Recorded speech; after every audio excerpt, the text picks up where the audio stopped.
A few years ago in Pennsylvania, I attempted to hunt with a muzzle-loading flintlock rifle for the first time. I failed miserably.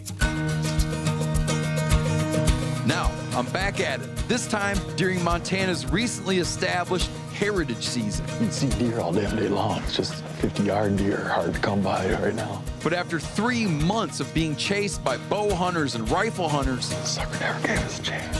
Are these deer gonna let me get within 18th century range? What I'll probably wind up doing is trying to creep up on them. Only one way to find out. I've followed trails of all kinds, pursuing wild game through our country's wildest places. These are my stories. These are my people. I'm Stephen Rinella, and this is MeatEater.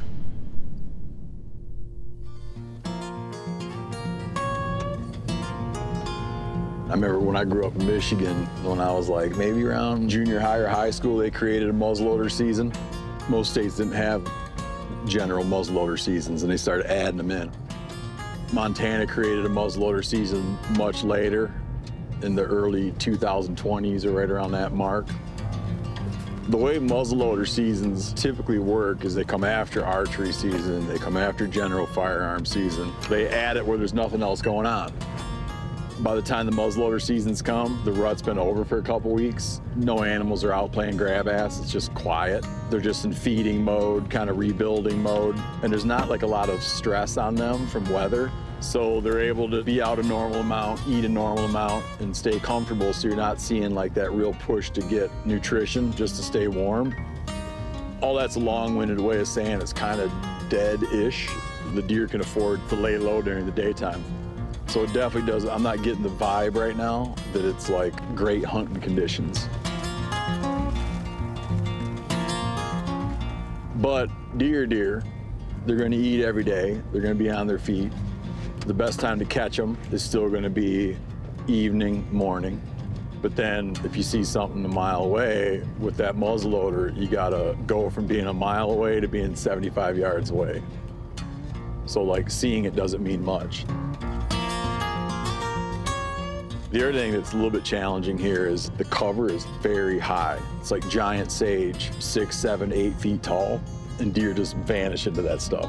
Like sometimes if you're hunting low sagebrush, when deer are bedded, you still see their antler tips sticking out. But in a lot of the sage around here, if they lay down, they're gone. I mean, they kind of like cease to exist. So rather than creeping up on it, it might be that you got to try to figure out what route it might take to leave and try to set up on it.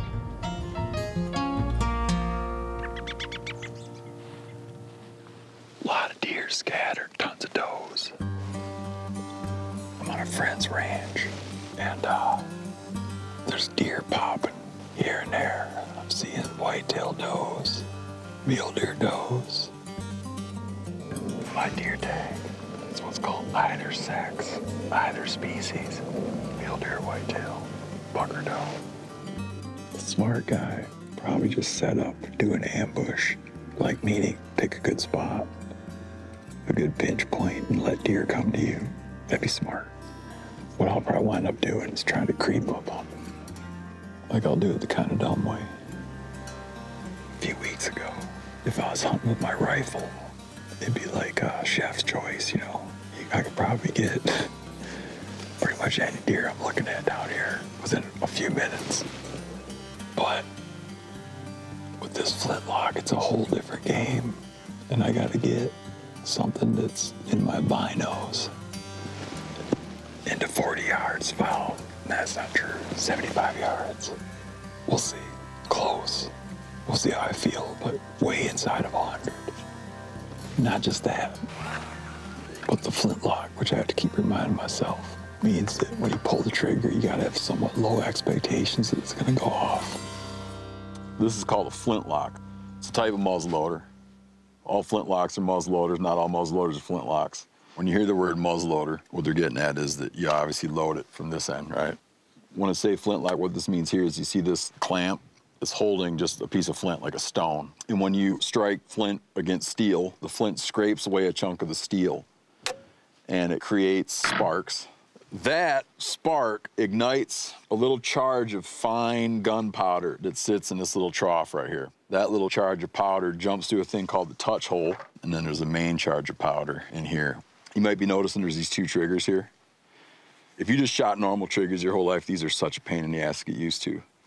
So you pull it back, right? And you gotta do the set trigger. So if you listen, you hear that click. When you do that click, this thing is now like, it's like ounces of trigger pull. That narrow space in there and that little teeny trigger goes quick. So it's like an added thing you gotta remember. So let's load this thing, you'll see how this all works. This right here is a powder measurer. When guys used to shoot these for real back in the old days, they would have such a fine-tuned sense of doing it, they could free pour. The best of the best would learn how to load one of these on the run. For hunting, when you want precision, you would use a ball that fits real snug. Like, see how tight that is? Like, I can't barely get it started with my thumb. But if you were going into a fight, they might use a lead ball that was a little smaller, so you could actually, on the run, pour, get a lead ball out of your mouth, put it in there, and just bang the butt of the gun down to get that ball to drop and seat. So you'd have 2 different size balls. But you got this little starter here to get it going. Seat it a little bit more.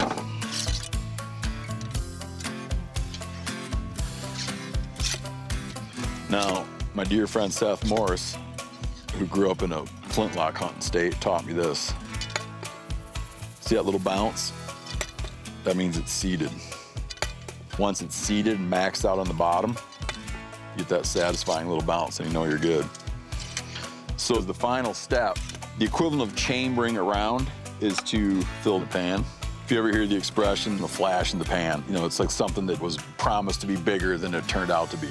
That means that the pan ignited, but it didn't catch the charge inside the barrel. That'd be a flash in the pan. And you close that sucker up, and it's ready to cock and shoot. This episode is brought to you by Ram Trucks.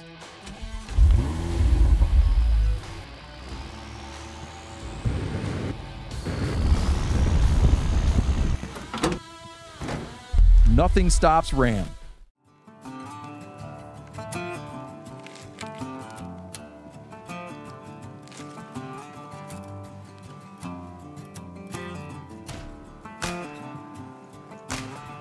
I'm watching a big group of mule deer just kind of meandering along, feeding. I'm just waiting to see where they might wind up. Like where they're at is probably where they're gonna bed. There's a bunch of sandstone bluffs and juniper they might go into. They might turn around and come up into this area, I'm not sure. It doesn't make any real sense to try to do anything on them until you figure out where they're gonna go, because a lot of times, as the morning gets going, the mule deer will, when they're out feeding, they'll move quite a ways. You know, they'll all of a sudden start picking up the pace, and they'll move a long way to bed. So right now it's just a matter of seeing what they're gonna do. It'd be great if they bedded up in a rock pile somewhere where you could creep in on them and have a little bit of cover. We'll see. So it's mid-December. If you went back 3 weeks ago, you could watch a buck all day, never see him take a bite of grass.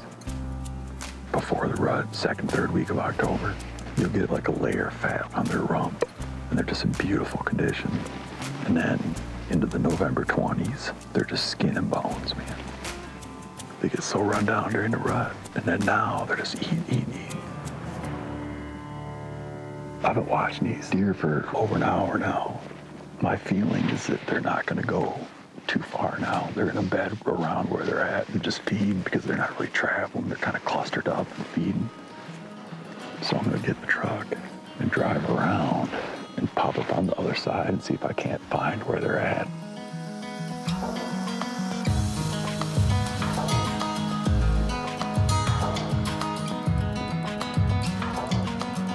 It'll warm up pretty soon. It's cold as hell right now. But as that sun gets up, the temperature's gonna rise and the wind is gonna start blowing uphill. You know, like warm air rises, right? So the sun's gonna come up. It's gonna start warming the day up.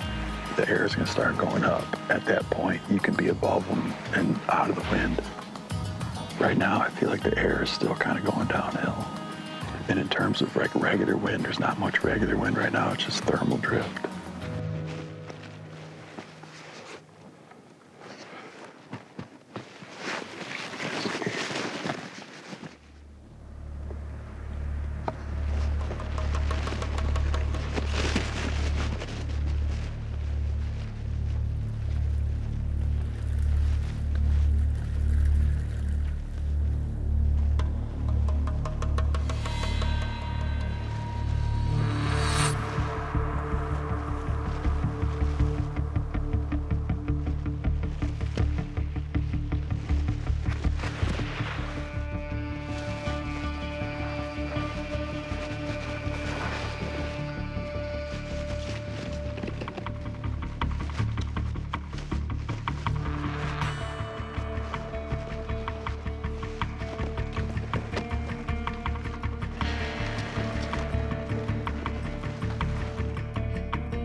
Man, that was so close. Couldn't get a chance to draw a bead on. That doe was so paranoid, man. That buck's on the groove.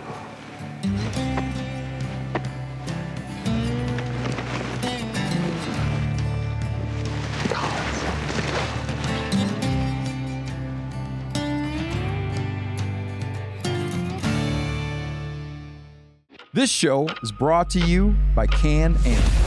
It's rare to find something that works this hard and still delivers that much fun. When it comes to wheels, this is my favorite way to explore the backcountry. So all these different states over the years have enacted different muzzleloader seasons. When states make a muzzleloader season, they'll kind of define how much equipment you can use. Pennsylvania was the first long ago to introduce a flintlock season. So Pennsylvania came in and they created a late season deer hunt, but they specified you had to use a flintlock. And some states were very loose in how they described the equipment you could use for muzzleloader season. So there's muzzleloader seasons where you're allowed to use an optic. Some where instead of having a mechanism that's exposed, the percussion cap is internalized, protected from the weather on the inside. It creates this kind of arms race of guys like trying to make the best, most precision rifle that fits within the rules. And then you got companies that are selling muzzleloaders that are good out to 500 or 600 yards. When this state, Montana, went and made their muzzleloader season a few years back, they defined it way down to make it really difficult. They actually call it the heritage hunt or the heritage season. You have to have the exposed mechanism. You have to load it from the muzzle. You have to use loose powder. Like that's loose powder right there. Nowadays, they make these pellets, which are already like compacted powder that you can just drop down the muzzle. So they specify it has to be loose powder, and the projectile has to be pure lead. They'll take these lead projectiles and they'll wrap it in a plastic skirt. And that plastic skirt does a really good job of gripping the lands and throws a good spin on the ball. In this state, they said that basically you can use lead only and it has to be true to bore, meaning if it's a 50 caliber bore, it has to be a 50 caliber projectile. It can't have a plastic skirt. People call them sabots.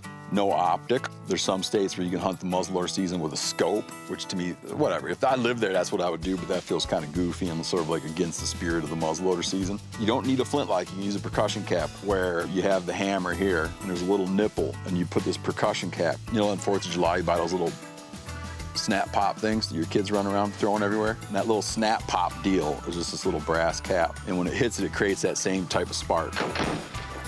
So this is basically the gun. The only thing that's added complexity is using a flintlock, which is tougher. There's a real consistent wind right now. So one thing I wanted to try is do a little still hunt through these sage. There's like these creek bottoms that have real thick sage in them. And I'm just gonna do it for a minute and see if deer are gonna respond by just blowing out, or if you might stand them up. But it might be a good way to get within that very tight range. Again, the main reason I'm doing it is because there's a very consistent, favorable wind right now, like the wind's in my face.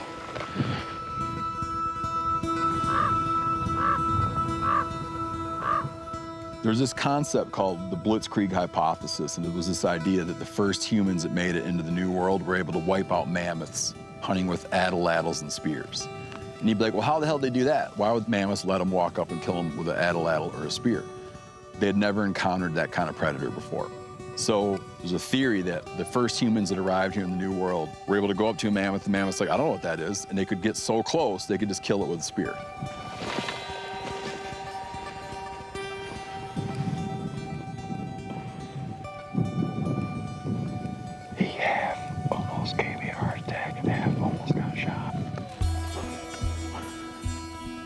And over time, the animals that survived thought to themselves, man, whatever that is, don't let that sucker get closer than 20 yards away. He'll kill you.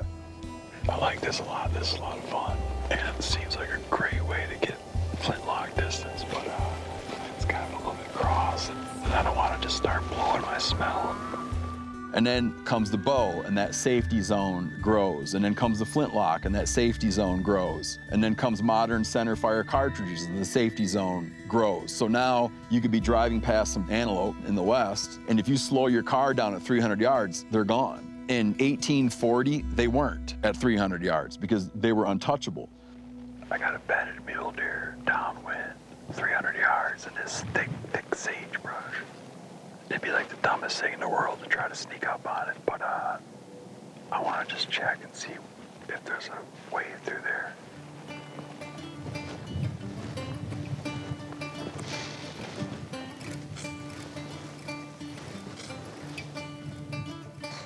So now, with flintlock seasons or muzzleloader seasons, you're hunting animals accustomed to that safety zone of modern firearms, but you're trying to get them within this distance, and you violate their comfort zone. I just made like a little nest in this hay. I've been trying to find a place where I can perch up and look into some of this sagebrush. Not too far. And these seasons all come late in the year, right? So when muzzleloader season comes, you've had 6 weeks of archery, you've had 6 weeks of general firearm, and then stacked on the end is this like primitive weapon season. So your vulnerable, gullible animals are dead. She just caught our wind. The smart ones are paranoid, and it creates this like little added challenge. If they had put muzzleloader season in August, you'd probably tear it up. But in December, you could see her catch our wind. Animals have had it with getting hunted, and they are on high alert. And that creates a little bit of a problem, and therein lies some of the challenge of trying to pull this off. The sucker never gave us a chance.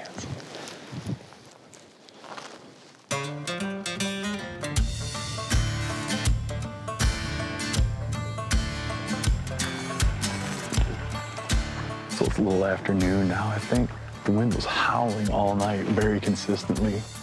Now it's died down. It's doing just an annoying swirl. Sometimes it's going that way, sometimes it's going this way. So there's not a hell of a lot to do about that. I'm gonna go into that sagebrush creek bottom complex out here and like try to put eyes on one bedded or stand one up or whatever. Try to get close. You can see deer all damn day long. It's just 50-yard deer are hard to come by right now. They are some persecuted critters and just not real agreeable to having people be standing close by with a gun. I think it feels to me like a persistence thing where close calls are like easy to come by. And so I just think pushing it to get to the right number of close calls, and then it comes down to whether the gun goes off. But if the gun doesn't go off, I just call that like I'll be like, I did my job. Just the gun didn't do its job. These things are the most frustrating instruments of death ever invented. I'm gonna run through like a handful of the things that go wrong with these suckers. For a novice like me, like someone who's like kind of a flintlock dumbass, right? Like here's all the dumbass things I would do. You put the charge in here, and then you hunt all day, and then you're like, well, I'm not gonna shoot it off. It's a perfectly good charge, it's nice and dry. I'm gonna just keep the same charge in here and I'm gonna hunt with it tomorrow. So you bring your gun and you set it where it's real warm, and then you bring it outside, and then at lunch you bring it inside, and then you bring it outside. And meanwhile, this thing, because it's so cold outside, this thing is condensing and it's creating moisture and it saturates the powder inside there. That's the thing that goes wrong. It gets snowy or rainy and you're not paying attention and you get some snow in there and that melts and goes down and saturates your charge. You fill this pan up and you let that powder get blown out of there somehow. You get the powder in there and it's not touching the touch hole. You allow some little bit of moisture to get in there and that thing doesn't go. You bang something here as you're handling it and that gets misaligned and it doesn't go off. And then there's just like the inexplicable, which I've seen happen a lot, where you never understand why it doesn't go off, but it doesn't go off. And there's sort of like a mystery. They're kind of haunted. These things have demons. I've never killed anything with one of these. I've tried.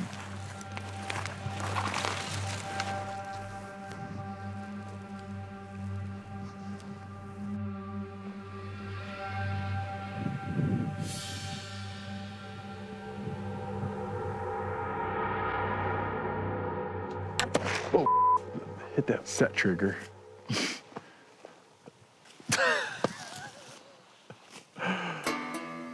Oh my God, stupid thing. That's the second time I've done that.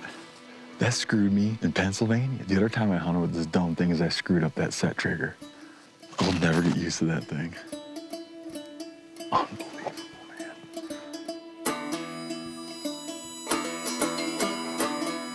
I always marvel at how good people were with these in the old days. That you could go into a combat situation with one of these with some level of certitude that it was gonna fire. Shows that you're used to all the problems and you're always addressing them. It's hard now to like think through everything because when it comes to firearms, we're accustomed to what we have now. But the thing I always remind myself and others, people that shot these guns would have thought that they had the most sophisticated, badass gun on the planet. They would have been as in love with the technology of their gun as I'm in love with the technology of my normal hunting gun. I rely on it, it works every time. That's how they would have felt about their gun. They wouldn't have thought, oh, it sure sucks that I need to go hunting with my flintlock. They'd have been like, I can't wait to go hunting with my badass rifle. You just get used to it. The struggle for us now is we're not used to it, and we make all these dumb mistakes.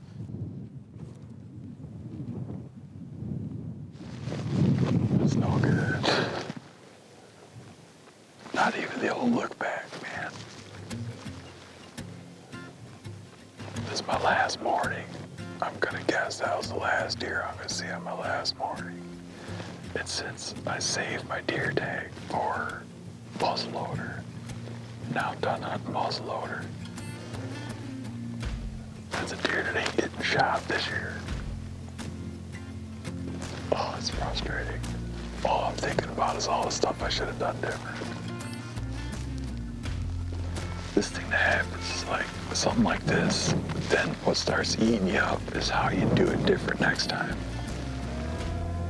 Like now I'm plotting like all the dumb junk I did. All the stupid plays I made, how I would correct that in the future, which could possibly prompt me to save my deer tag again next year to hunt with my flintlock. Because now I got it all figured out. We'll see.